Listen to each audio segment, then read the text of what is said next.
इस श्लोक में भगवान कहते हैं मनुष्य को सिद्धि कब प्राप्त होती है। 46वां श्लोक।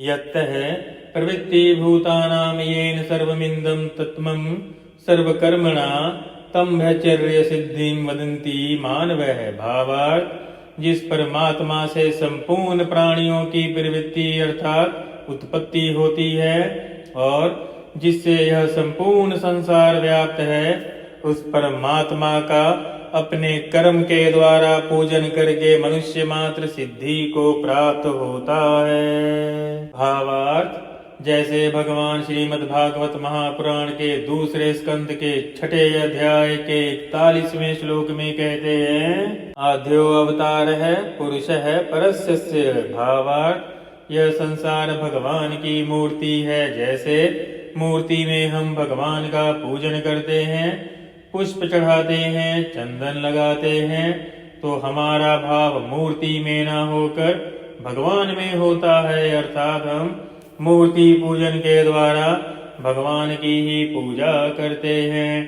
ऐसे ही हमें अपनी प्रत्येक क्रिया से संसार रूप में भगवान का ही पूजन करना है। श्रोता सुनकर, वक्ता पूजन करके, अर्थात श्रोता को कथा शुद्ध रूप से सुनाकर अपने अपने मार्ग को प्राप्त करते हैं, अर्थात सिद्धि को प्राप्त करते हैं। परंतु यहीं अगर मोह, लालच, अहंकार आ जाए तो यह परम सिद्धि को ना प्राप्त करवा के अधोगति को प्राप्त करवाता है। क्योंकि यहाँ मान सम्मान अर्थात कामनाएं आ गई, लोभ अर्थात पुनः का, क्योंकि यहाँ मान सम्मान, लोभ अर्थात पैसा और अहंकार, ईर्ष्या और अपनी बढ़ाई आ गई तो यह अधोगति कहलाती है। गीता के 10वें अध्याय के 20वें श्लोक में भगवान कहते हैं हम आत्मा गुणाकेश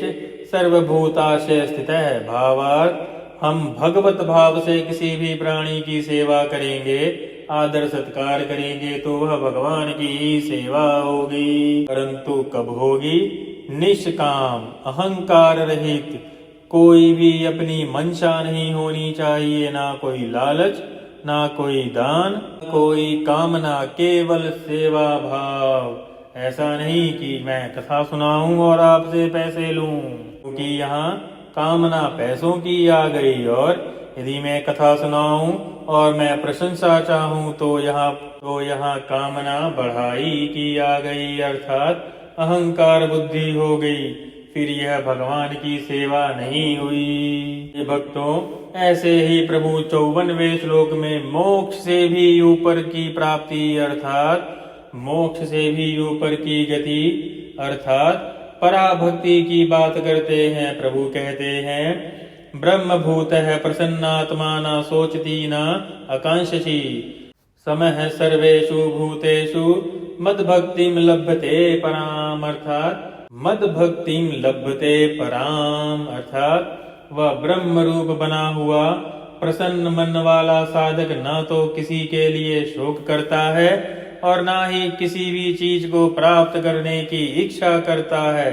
ऐसा संपूर्ण प्राणियों में समत्व भाव वाला साधक मेरी पराभक्ति को प्राप्त होता है। अर्थात भक्तों, ज्ञान योग के जिस साधक में भक्ति के संस्कार होते हैं, जो अपने मत का आग्रह नहीं करते, अर्थात अपनी बात को मनवाने की बात नहीं करते, केवल शास्त्रोक्त बात करते हैं, मुक्ति को सर्वोपरि नहीं मानता, भक्ति का खंडन नहीं करता, उसे मुक्त होने पर भी संतोष नहीं होता। इसीलिए मुक्ति प्राप्त होने के बाद उसे पराभक्ति अर्थात परम पिता परमेश्वर के प्रेम की प्राप्ति होती है, जो कि मोक्ष से भी सर्वोत्तम है।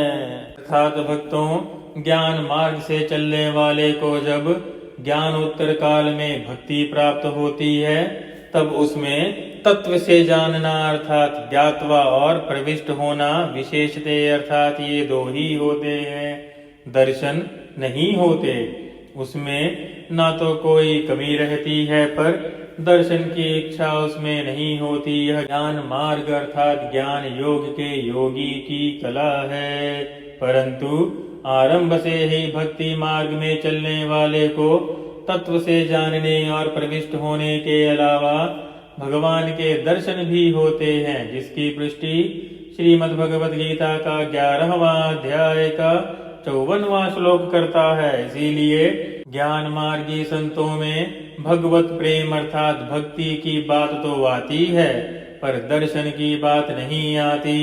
दर्शन की बात केवल भक्ति योग में आती है और उन्हें परम अर्थात परम प्रेम अर्थात पराभक्ति की प्राप्ति होती है, अर्थात मोक्ष दोनों को प्राप्त होता है। परंतु भगवत प्रेम केवल भक्ति योग के भक्त को ही प्राप्त होता है। और भक्ति योग अध्याय में अर्जुन के पहले ही श्लोक में किए हुए प्रश्न का उत्तर भी प्रभु पूरे विस्तार से भक्ति योग में देते हैं। अर्थात ज्ञानी योगी के लिए तो भगवान ने बताया कि वह सब विषयों का त्याग करके संयम पूर्वक निरंतर ध्यान परायण रहे, तब वह अहंता ममता काम क्रोध आदि का त्याग करके ब्रह्म प्राप्ति का पात्र होता है।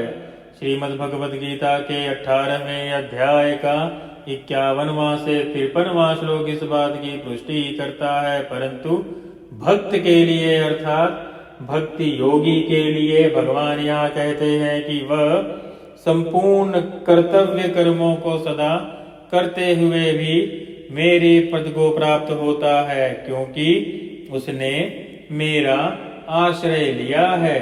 तात्पर्य यह है कि भक्त को अपना कल्याण खुद नहीं करना पड़ता, कारण कि वह अपने बल बुद्धि योग्यता आदि का किंचिन मात्र भी आश्रय न लेकर अपने सारे कर्म निष्काम भाव से अर्थात बिना किसी कामना के, बिना किसी अहंकार बुद्धि अर्थात मान बढ़ाई के, बिना किसी लोभ के, बिना किसी ईर्ष्या के, बिना किसी गुण के, केवल प्रभु के प्रसन्नता के लिए ही शास्त्रोक्त कर्म करता है और केवल प्रभु को ही अर्पण करता है और अपने लिए किसी भी फल की आकांक्षा नहीं रखता।